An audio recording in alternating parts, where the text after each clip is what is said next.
శత్రు సైన్యం మనల్ని చుట్టుముట్టిందని సైనికుడు భయపడినప్పుడు నా ప్రభా ఆయన మనోనేత్రాలు తెరిచారు నా తండ్రి. అగ్ని రథాల మీద మీ సైన్యం ఆ సైనికుడు కనపడింది నా ప్రభా. అలా మీ కాపుదల బిడ్డలకు ఉందని, మీ తోడు ప్రతి ఒక్కరికి ఉందని, మీ రక్షణలోనే బిడ్డలు ఉన్నారని, నేను ఎన్ని కష్టాల్లో ఉన్నా, ఎన్ని శ్రమలు, నేను ఒంటరిగా వాడిని అయిపోయినా సరే, ఎన్ని అప్పుల్లో కూరుకుపోయినా సరే, నా తండ్రి నాకు తోడుగా ఉన్నాడు కదా అని ప్రతి ఒక్కరు తెలుసుకోవాలి నా తండ్రి. ప్రతి ఒక్కరి మనోనేత్రాలు తెరిచిన ప్రభా మీ తోడు వాళ్ళు గ్రహించాలి నా తండ్రి. భయపడే వాళ్ళకు నా ప్రభా ఆ భయాన్ని పోవాలంటే నా ప్రభా వారి మనోనేత్రాలు తెరవండి.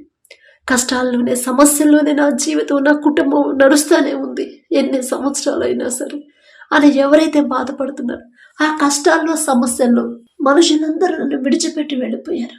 కానీ అంత గొప్ప శక్తి గల తండ్రి నాకు తోడుగా ఉన్నాడు కదా. అందుకే కదా ఇప్పుడు కూడా నేను సజీవంగానే ఉన్నాను. నా తండ్రి నాకు తోడుగా లేకపోతే కదా వాటిని చూసి నేను భయపడాలి అనే గ్రహింపు ప్రతి ఒక్కరిలో కలిగించిన నా తండ్రి. చిన్న సమస్యకే కృంగిపోతున్నారయ్యా, చిన్న సమస్యకే నా తండ్రి తల్లడిల్లిపోతున్నారు నా తండ్రి. బిడ్డలకు నా ప్రభా పిరికితనాన్ని తీసివేయండి, భయాన్ని తీసివేయండి. ఎలాంటి సమస్యలు, శ్రమలు వచ్చినా సరే నా తండ్రి నాకు తోడుగా ఉన్నాడు అనే ధైర్యాన్ని బిడ్డలో కలిగించండి నా తండ్రి.